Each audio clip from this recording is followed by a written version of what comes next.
Immediately upon that phone call, you started selling tickets, and it turned out to be a tremendous success. So it went from being empty stadiums because people were afraid to go, because it was a target potentially, to a great success. And I was very proud of that.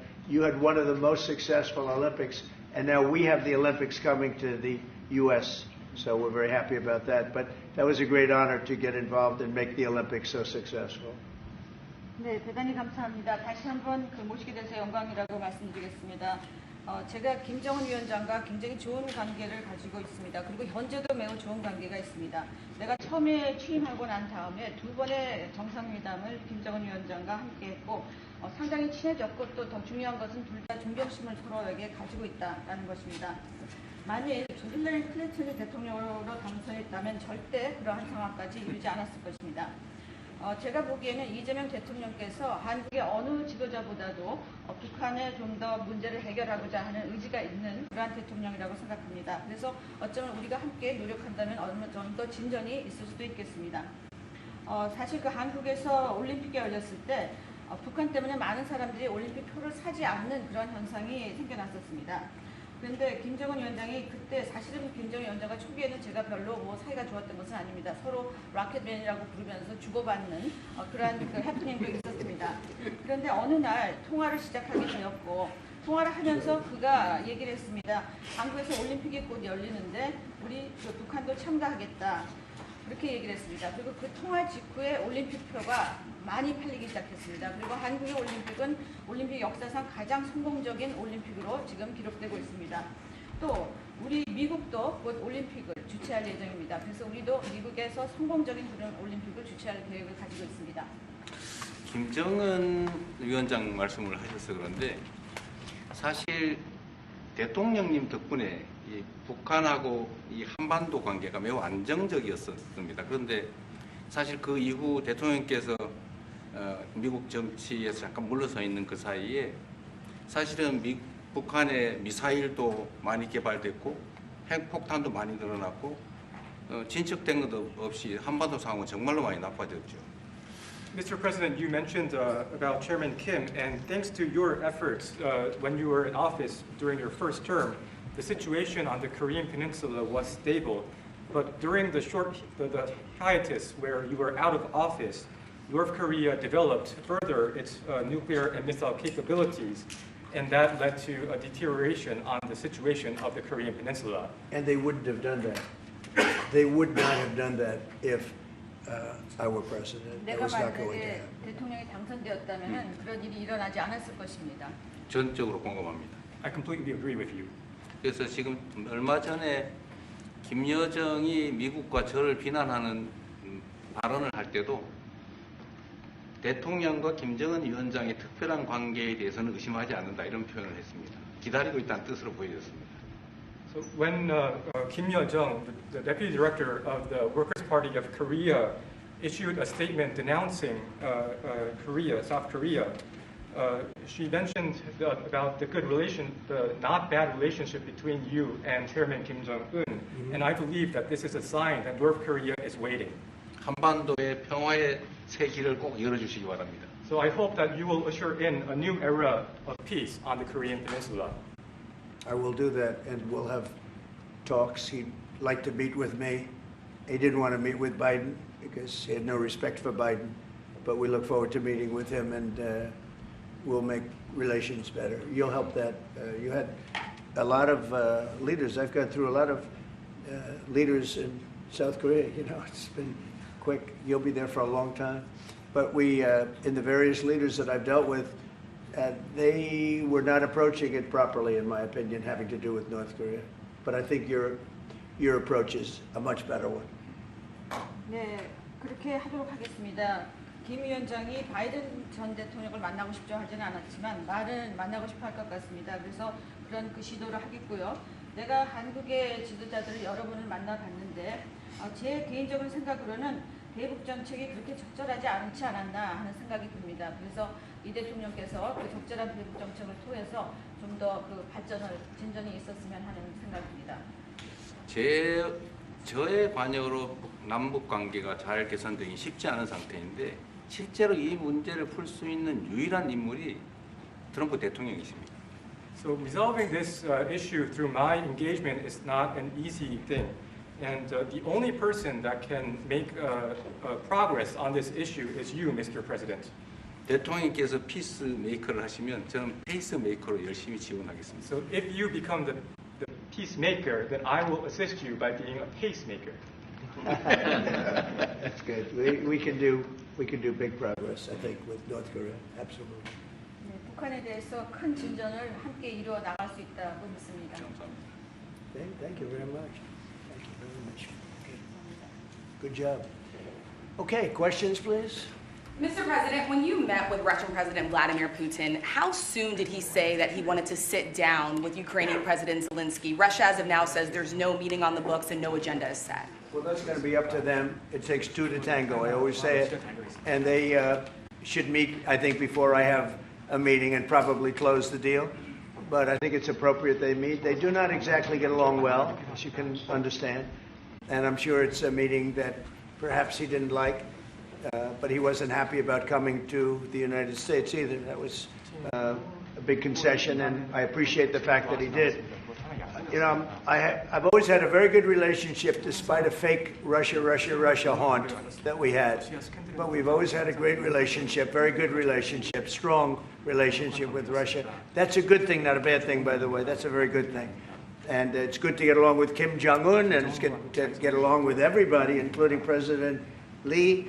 It's good to get along, and I get along with the foreign leaders. You see that with the biggest group of foreign leaders that we've ever had. Don't forget the European Union was here also representing a large group of countries just recently. So I believe that we're going to get that war straightened out. We're going to get it done. I don't know that they'll meet. Maybe they will. Maybe they won't. They'd like me to be at the meeting. I said, you guys ought to work it out.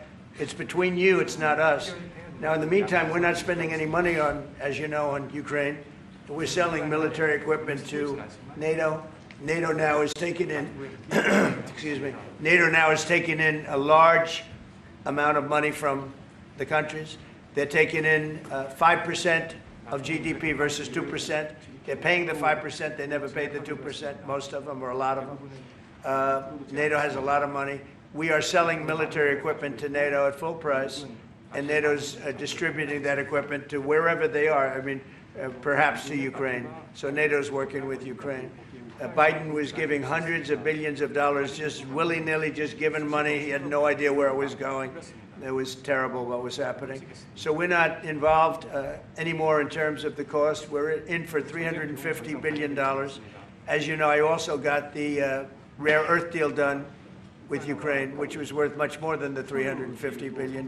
But I'm not interested in the money so much, even though we've done a great job in that regard. I'm not interested in that. I'm interested in stopping a war where last week 7,109 soldiers died, both Russian and Ukraine. It's such a waste of life and humanity. They're not from this country. They're not from any other country other than Ukraine, for the most part, other than Ukraine and Russia. But it's a very important thing to me to stop it. I stopped 7 wars that were raging, one for 31 years, the Congo, and as you know, Rwanda, one for 35 years. I don't have to go into them. You know the list better than I do. But we stopped a lot of wars, including, you think about it, India and Pakistan, which was probably 2 weeks away from being a nuclear war. They were shooting down airplanes all over the place. So I'm very proud of that. I thought this would be, in many ways, the easiest way. I have a very good relationship with Putin. I thought it would be the easiest one to stop, and it's really not. It's very complex. It's very personal from their standpoint. There's tremendous dislike personally between the two men, and we're going to have to straighten that out. But I would like to see them meet first. They'd like me to be there. I may be there. I may not. I'll see. But I wanted them to work out their differences first, because it is ultimately between them. And when that happens, I think we'll get an end. Maybe they meet, maybe they don't. How long are you willing to let this play out? And if they don't meet, will there be consequences, and how soon for Russia? Yeah, there could be very big consequences, but we'll see what happens. There might be very big consequences, because this is something that has to end. This war would have never taken place, and for 4 years it didn't take place. But if I were president, this war would have never taken place. There has not been a war like this since the Second World War. This is the biggest thing that's happened in terms of warfare, wars, it's a whole new form of fighting. It's a drone fighting. It's a drone war. No, a drone war never existed before.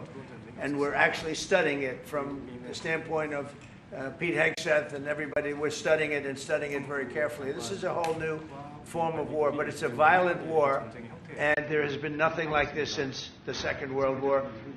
So we'll see what happens over the next week or two, and at that point I'll step in very strongly, and if I have to be there, I'll be there. And we'll either have a deal or we won't. But a lot of people are dying, and I want to get us. Mr. President, Kim Jong-un wants to meet. When do you want to meet with him? With who? You said the North Korean leader wants to meet. How soon would You you? know, we want to have a meeting. I like to have a meeting. I get along great with him. You know, you were there. We even had a press conference. He had his first press conference. Kim Jong-un had a press conference. This was a little different press conference. I said, have you done a press conference before? No. And you know what? He did great. It was a great press conference, actually. It was historic. I doubt he's done one since. But I said, would you like to meet the fake news? Because whatever you want to do. And they came in like you've never seen anything like it. And then he said, enough. And that was the end of the press conference. That was the end. It ended very rapidly. But I think he had a good time. I look forward to meeting with Kim Jong-un in the appropriate future. Would you reduce the number of forces in South Korea so that the United States could have more flexibility in the region? Say it. Would you consider reducing the number of U.S. forces in South Korea so that the United States can have more Well, flexibility? I don't want to say that now because we've been friends and we're friends. And look, we have a lot of people over there. We have over 40,000 troops in South Korea. As you know, South Korea agreed to pay for that during my last term. And then when Biden came in, they complained to Biden that I wasn't a nice person. And he agreed not to pay. He gave up billions of dollars. We were getting paid billions of dollars. But then Biden ended that for whatever reason. It's unbelievable that he did. But we have a very good relationship militarily. They would say, but we gave you land. I said, no, you didn't. You lease us land. There's a big difference between giving and leasing. And maybe one of the things I'd like to do is ask them to give us ownership of the land where we have the big fort. You know, we spent a lot of money building a fort. And there was a contribution made by South Korea, but I would like to see if we could get rid of the lease and get ownership of the land where we have a massive military base. Okay? Would you go?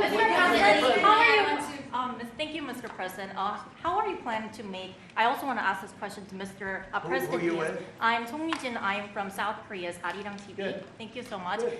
So as mentioned earlier, United States is South Korea's most important and closest ally. So in this point of view, I would like to ask you and also President Lee, what do you think are the key ways to make the South Korea-U.S. alliance greater? Well, I think it's great now.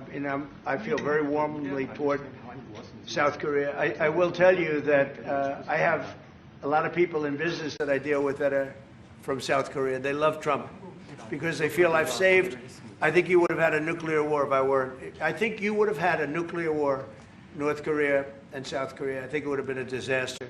You're only 60 miles away from Seoul. They don't even need nuclear. They have their cannons, you know, howitzers, and they have them buried in the mountain. You know what I'm talking about. And I think you would have had, if I didn't win that election, if Hillary Clinton, crooked Hillary, won that election, I think you would have had a nuclear war. It would have taken place, and it would have been horrendous for everybody, including them.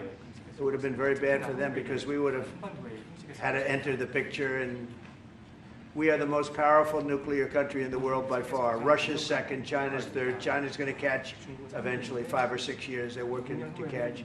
One of the things we're trying to do with Russia and with China is denuclearization. And it's very important. One of the things I discussed with President Putin the other day, it wasn't just that, it was also other things. And I think the denuclearization is it's a big aim. But Russia's willing to do it, and I think China's going to be willing to do it too. We can't let nuclear weapons proliferate. We have to stop nuclear weapons. The power is too great. Okay? Thank you. Mr. President, I'd like to ask you further question about South Korea and U.S. alliance. I'm Anna from the Korea Times, and I'd like to ask you about the trade deal that's on the table. You mentioned about the shipbuilding industry, and President Lee mentioned about the manufacturing industry, and what other areas or sectors that you intend to focus on this trade deal, because Korea is bringing in many investments and trade jobs as well. So I'd like to know the opinions of both, how to get a beneficial outcomes for both countries through this deal. Well, we're going to get along great because we really sort of need each other. We love what they do. We love their product. We love their ships. We love a lot of the things that they make. And they love what we have. We're dealing with them on Alaska having to do with the oil. You need oil and we have it. So we have a big advantage in that way. We have more oil and gas and coal and energy than any other country in the world by far. No, for whatever reason, God was very good to us. He gave us the greatest. We didn't use it. We started to use wind. Wind doesn't work. They started to use solar panels that took over the land all over the Midwest, where the farmers said, what happened to my land? They'd have a 10-mile by 10-mile solar field that they couldn't farm, the most valuable farming land in the world, probably the most vibrant in the world. And they put solar plants all over the place. It's ridiculous. Big, massive black fields of solar that all comes out of China, or plastic, all comes out of China.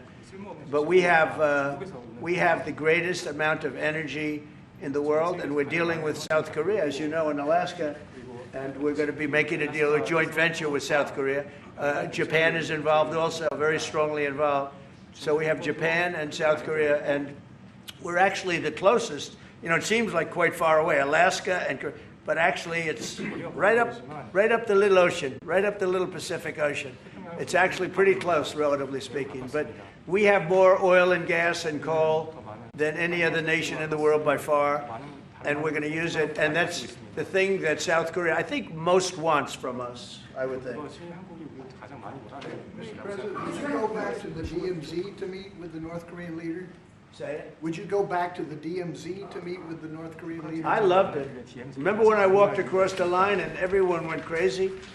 Especially Secret Service, I would say they were going crazy. And I looked into those windows, you know, the windows, the glass, that you could only see if you looked direct, because there was all sorts of stuff. But I looked in and I saw more rifles pointing at me than you could. There were a lot of rifles in that building. The Secret Service was not happy. You know the buildings I'm talking about? The two blue buildings on each side. And I walked up the middle and I looked in the window and I saw more guns in that room than I've ever seen in my life. I looked at the other side and it was the same thing. And yet I felt safe. I felt safe because I have a great relationship with Kim Jong-un. I hope it stays that way. I think it will. I have a very good relationship. I understand him. I spent a lot of free time with him, talking about things that we probably aren't supposed to talk about. And, you know, I get along with him really well. I think he has a country of great potential, tremendous potential. Is it possible you meet him this year or maybe next year? Well, I'm meeting a lot of people. I mean, it's hard to say that, but I'd like to meet him this year. President Xi would like me to come to China. It's a very important relationship. As you know, we're taking a lot of money in from China because of the tariffs and the different things. And it's a very important relationship. We're going to get along good with China. I hear so many stories about we're not going to allow their students. We're going to allow their students to come in. We're going to allow, it's very important, 600,000 students. It's very important. But we're going to get along with China. But it's a different relationship that we have now with China. It's a much better relationship economically than it was before. With Biden, boy, what he allowed that, I mean, they just took him to the cleaners. You know the expression? They took him to the cleaners. I'm sure they have an equal expression in South Korea, but they took that guy out for a ride like nobody's ever been ridden before. Terrible. But we have a very strong relationship, Howard, I would say, economically with China now, getting much better. They have to give us magnets. If they don't give us magnets, then we have to charge them 200% tariff or something, you know. But we're not going to have a problem, I don't think, with that. I think that's perhaps behind us. You know, China intelligently went and they sort of took a monopoly of the world's magnets. And nobody needed magnets until they convinced everybody 20 years ago, let's all do magnets. There were many other ways that the world could have gone. But so it'll take us probably a year to have them. We're heavy into the world of magnets now, only from a national security standpoint. But we have a powerful thing. It's airplane parts. They have many Boeing jets. You know, they had 200 jets that didn't fly. And I've sent them all, based on his word, I sent them all of the parts so their planes can fly. I could have held them back. I didn't do that because of the relationship I have. And their planes are now flying. You know, we had 200 of their planes were unable to fly because we were not giving them Boeing parts purposely, because they weren't giving us magnets. Therefore, we weren't giving them. But we have a much more powerful thing, that's tariffs. If we wanted to put 100%, 200% tariffs on, we wouldn't do any business with China. And, you know, it would be okay, too, if we had to. But the magnet situation, we have tremendous power over them, and they have some power over us with magnets. We're going to have a lot of magnets in a pretty short period of time. In fact, we'll have so many we won't know what to do with them. But you know the story. It's a very interesting history with magnets. And it really is because presidents, not being business people, they allowed that to happen. And they shouldn't have. But we have much more. I mean, look, in terms of playing the cards, we have much bigger and better cards than they do. But with that being said, I think we have a great relationship. I spoke to President Xi fairly recently, and at some point, probably during this year or shortly thereafter, we'll go to China. And I think we're going to see a magnificent sight. It's a great country. Mr. President, on the National Guard. You and President Lee actually are planning to go to China. You mentioned either this year or next year. Could you please share more details about your plans going to China and also President Lee? I think Well, maybe we'll go together. Do you want to go together? We can share a plane. We'll save energy. We'll save a little, you know, the ozone layer. Remember President Obama used to talk about the ozone layer, and then he'd fly to Hawaii to play around the Gulf in a 747. Mr. President, on the Would you national. accept the invitation, Mr. 중국에서 만약 Well, it was sort of meant jokingly, but if you want, you can go. 대통령하고 같이 가면 좋겠습니다. I would like to go together with President. Do I accept? Does he accept? If you want to go, I'm going to get special permission. I'm sure you can go. But we're going to have a great relationship with China. I mean, it's happening. You see it. It's happening. They have some cards. We have incredible cards, but I don't want to play those cards. If I played those cards, that would destroy China. I'm not going to play those cards. Mr. President, on the National Guard, you've talked a lot about Democratic-run cities and states. Yeah. Would you also consider sending the National Guard into red states and red cities that are also seeing high crime? Sure, but there aren't that many of them. If you look at the top 25 cities for crime, just about every one of those cities is run by Democrats. And you know, one of the bad things they did, cashless bail, if you look back on time, when they allowed a murderer out that afternoon, you know, he'd kill somebody and then a couple of hours later he's walking the streets again, oftentimes killing again rapidly. Cashless bail is a disaster. You saw we had a news conference today on that. We're wiping it out in D.C., immediately wiping it out. It started in New York, I must tell you, and it's been a horrible thing for crime, especially violent crime. So we're going to end cashless bail, yes. Thank you. When will you deploy to Chicago, and how long are you keeping troops here in Washington, A little D.C.? discussion. I really want to be appreciated. You know, when we go into a city and wipe out the crime, so D.C., it sounds so horrible. I'm embarrassed to say it in front of you because they don't have anything like this. Washington, D.C., sir, has not had a murder in 11 days. Now, he's saying that's a horrible thing to hear because they don't have murders for ever.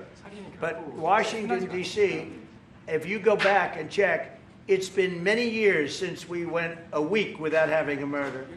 Now we haven't had, and I would say that Washington, D.C. right now is much safer than Seoul.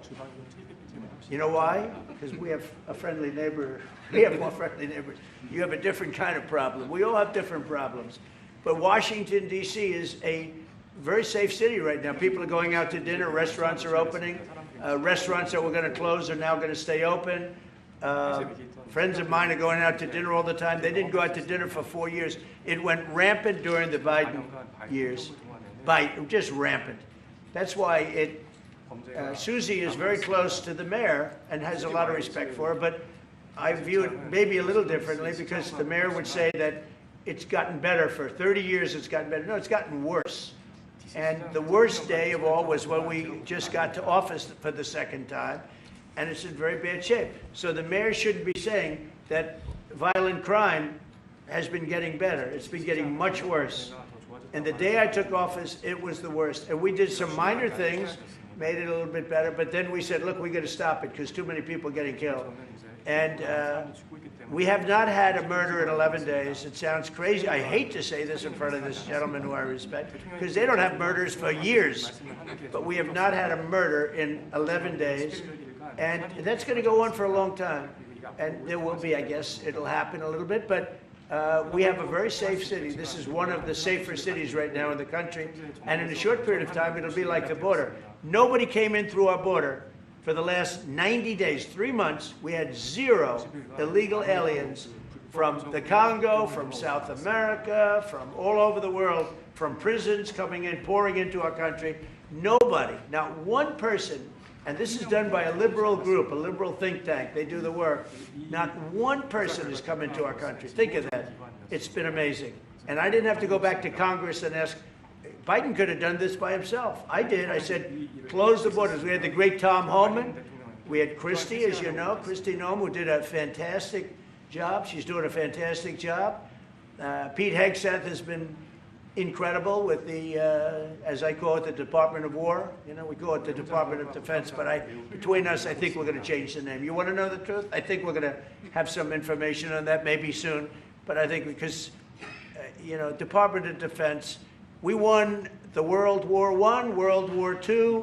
It was called the Department of War. And to me, that's really what it is. Its defense is a part of that. But I have a feeling we're going to be changing. I'm talking to the people. Everybody likes that. We had an unbelievable history of victory when it was Department of War. Then we changed it to Department of Defense. So that's a little thing, has nothing to do with your country, but it's something that I think you're going to be hearing about or seeing about over the next couple of weeks. Probably that change is going to be made over the next week or so. Are there 2 Koreas, North and South, or is there one Korea waiting to be unified? Well, I know it is 2 Koreas. I mean, you know, there was one Korea. It was a very large country and a very powerful country. And it was a country that went to war with China. President Xi explained it. Went to war with China many times over the last 2,000 years. You had many, I think he told me 51 times. So I remember I went to President Xi. I said, you know, we're having a problem with North Korea. Straighten it out, would you please? He said, well, we have been to war with them. And I think he said 51 times. But at that time, it was the whole of Korea. It wasn't, you know, North and South. And after he explained it, I said, all right, not going to be that easy. I guess you're right. But, you know, you had one Korea, and it was a very big, powerful nation. Now you have 2 big, powerful nations, but you have essentially a wall in between. Can you elaborate comments, the post and comments you made on South Korea early this morning, like raids on churches, going into U.S. military base, purge, revolution. How do you think about it? And 이재명 대통령께도 질문드리겠는데요. 저희가 이제 빛의 혁명이나 이게 내란 사태 극복하는 과정에서 이런 일들이 좀 벌어졌다라고 말씀하신 것 같은데 그 부분 설명해 주시죠. I heard from Intel that there was a raid on churches. We're going to talk about that later. I haven't spoken about it yet, but when we meet, and you know, that would be too bad if that's the case. But I did hear that from Intel, that there was a raid on churches, closing some churches. So we'll talk about that later. I could ask you now if you want. Mr. President, what conversation? Wait a minute, please. If you'd like. Because it didn't sound to me like South Korea.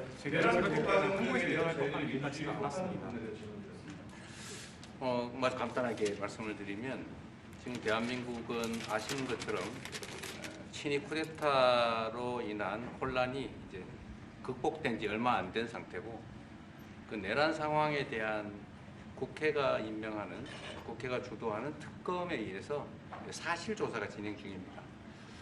물론 저의 통제하에 있지는 않지만 하여튼 대한민국 검찰이 하는 일은 검사가 하는 일은 팩트 확인, 팩트 체크인데 미군을 직접 추사한 게 아니고 그 부대 안에 있는 한국군의 통제 시스템이 어떻게 작동했나를 확인한 것 같습니다. 나중에 좀 더 자세히 설명을 드리도록 하겠습니다.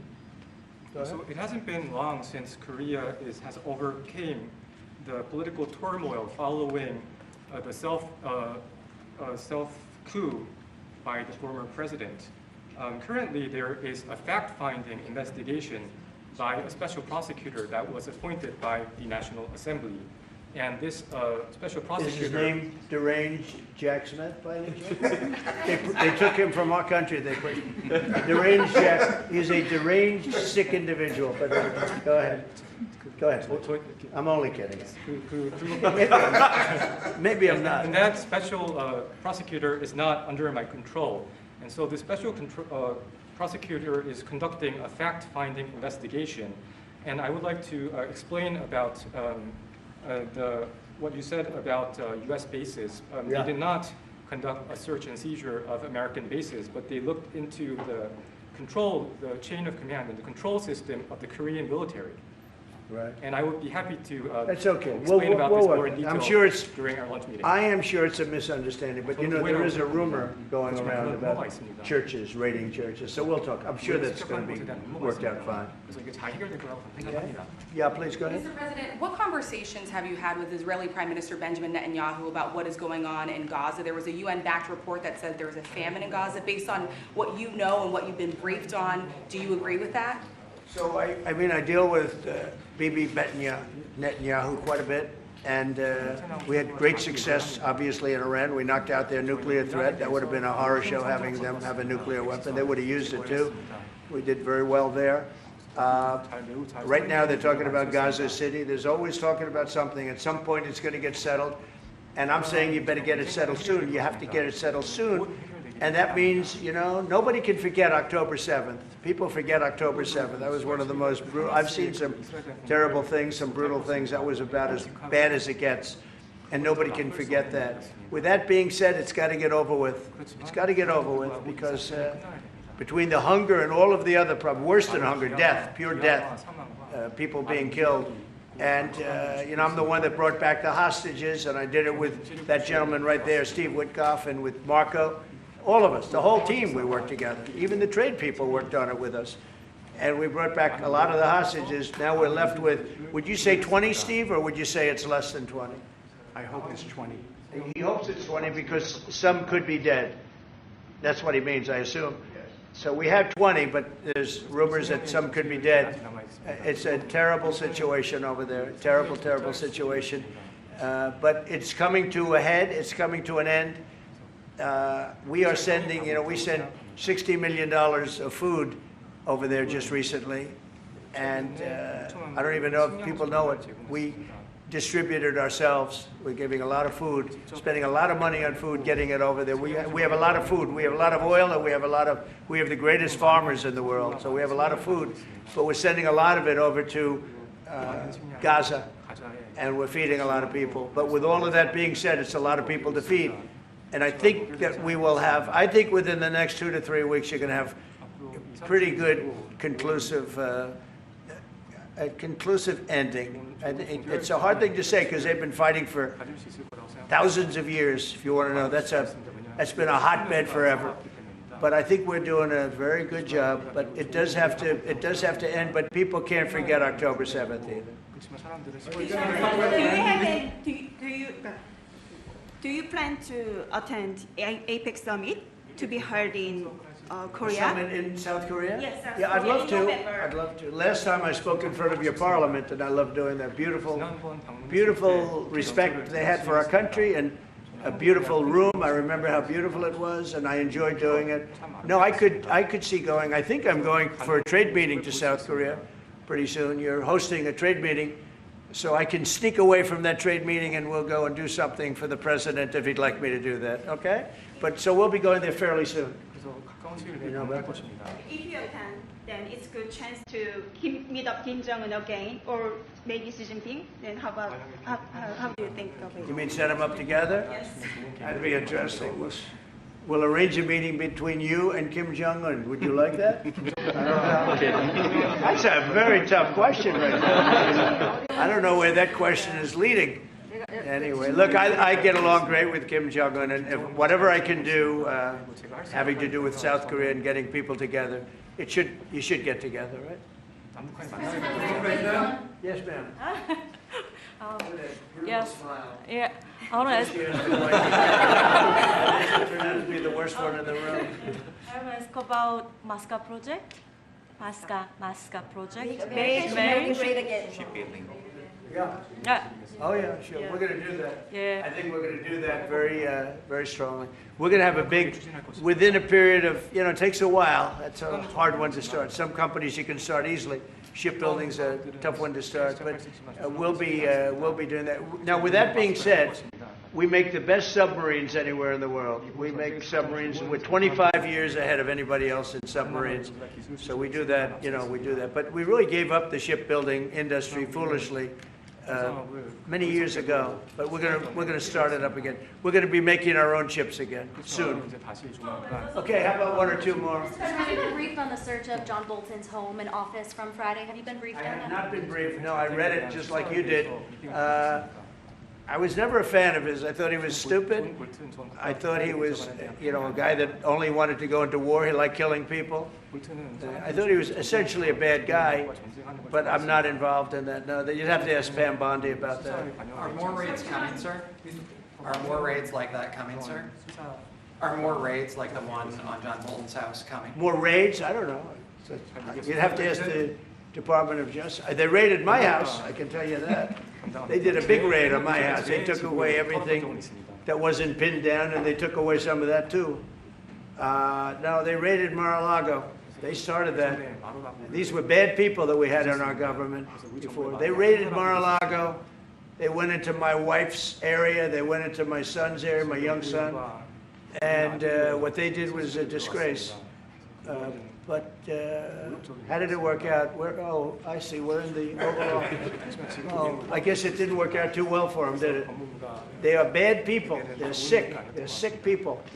And they came in with their guns into Mar-a-Lago, and like 98 people. I wasn't there. Fortunately, I wasn't there.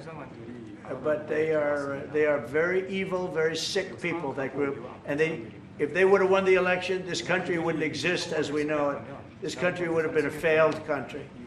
And now it's the hottest country anywhere in the world by far. We are the hottest country in the world by far. Okay, another question. One more on Gaza. Yes, sir, go ahead. Yeah. President Lee met with the Japanese Prime Minister before this summit. That's good. So is there something to discuss regarding the cooperation among the South Korea, US, and Japan? I think so. Look, Japan is a great ally of us, and I had a little bit of a hard time getting you two together because you're still thinking about comfort women, right? Comfort women. That's all they wanted to talk about was comfort women. And I thought that was settled a few times over the decades. But there is an overlapping problem with that. Perhaps I'm wrong in saying it. Perhaps this isn't right, but the whole issue of the women, comfort women, very specifically, we talked, and that was a very big problem for Korea, not for Japan. Japan wanted to go. They want to get on, but Korea was very stuck on that. You understand? So I don't know. Perhaps you'd like to answer. It's a good question. It was hard getting Japan and Korea together because of what took place a long time ago. But Japan wants to do it, I can say. Korea is a little bit more tenuous, please. 지금 질문은 그 3자 협력에 대해서. 우리 한미일 협력은 매우 중요한 과제고 또 한미 관계의 발전을 위해서도 한일 관계가 어느 정도 수습이 돼야 됩니다. Trilateral cooperation among Korea, the U.S., and Japan is very important, and better Korea-Japan relations is also important for the Korea-U.S. relationship as well. 그래서 대통령께서 한미일 협력을 매우 중시하고 계시기 때문에 제가 대통령을 뵙기 전에 미리 일본과 만나서 대통령께서 걱정하실 문제를 다 미리 정리했다 이렇게 생각해 주시면 좋겠습니다. Because I know that President Trump, that you put emphasis on trilateral cooperation, Right. I made a visit to Japan before coming to the U.S. to settle the difficult issues that we have. Good. Well, Japan wants to get along very well with you. And I find them to be great people, great country, obviously. And they want very much to get along with South Korea. And you have something in common, you know, you want to solve the North Korea problem. But Japan very much wants to get along with you, and I'm sure they will. I find the people that I deal with to be wonderful people, as I do with you.